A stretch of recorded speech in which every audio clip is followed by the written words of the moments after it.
अखिल भारतीय मराठी साहित्य मंडळाचे सरहद पुणे दिल्ली आयोजित 98वे अखिल भारतीय मराठी साहित्य संमेलन अभिजात मराठी भाषेचा ऐतिहासिक महोत्सव साजरा करताना त्याचा शुभारंभ दीप प्रज्वलन करून माननीय पंतप्रधान नरेंद्रजी मोदी यांनी करावा अशी त्यांना नम्र विनंती।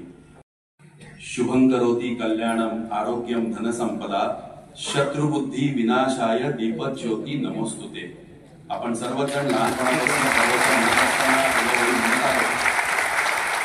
त्या शुभंकराच्या दिव्यांच्या प्रज्वलनाने 98व्या अखिल भारतीय मराठी साहित्य संमेलनाचं उद्घाटन माननीय पंतप्रधान आदरणीय डॉक्टर तारा भवाळकर, महामंडळाच्या अध्यक्षा प्राध्यापक उषाताई तांबे, प्रमुख पाहुणे मुख्यमंत्री नामदार देवेंद्रजी फडणवीस साहेब, मावळते अध्यक्ष डॉक्टर रवींद्र शोभणे या सर्व मान्यवरांच्या शुभ हस्ते दीप प्रज्वलन संपन्न झालेले आहे। महाराष्ट्राचा आराध्य दैवत ज्यांच्या सावलीमध्ये महाराष्ट्र गुण्या गोविंदाने नांदतो आहे असे विठ्ठल रुक्मिणी,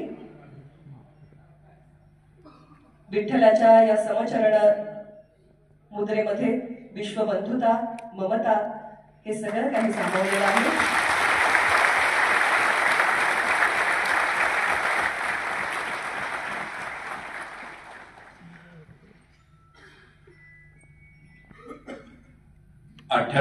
आहे शिवमुद्रा आहे आणि त्याबरोबर लेखणी आहे।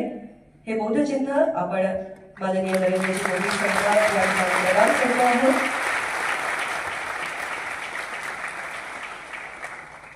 अतिशय सुंदर अशी ही प्रतिमा या ठिकाणी पिंपळ बहरलेला दिसतो आहे आणि पसायदानही कोरलेला आहे। ही निर्मिती आहे प्रेरणा नहार यांची। समता, विश्वबंधुता हा वारकरी संप्रदायाने आपल्याला दिलेला वारसा आहे। आज ग्लोबल जग होत असताना विश्वात्मक देवाची आराधना करणारे असे आपले ज्ञानेश्वर माऊली,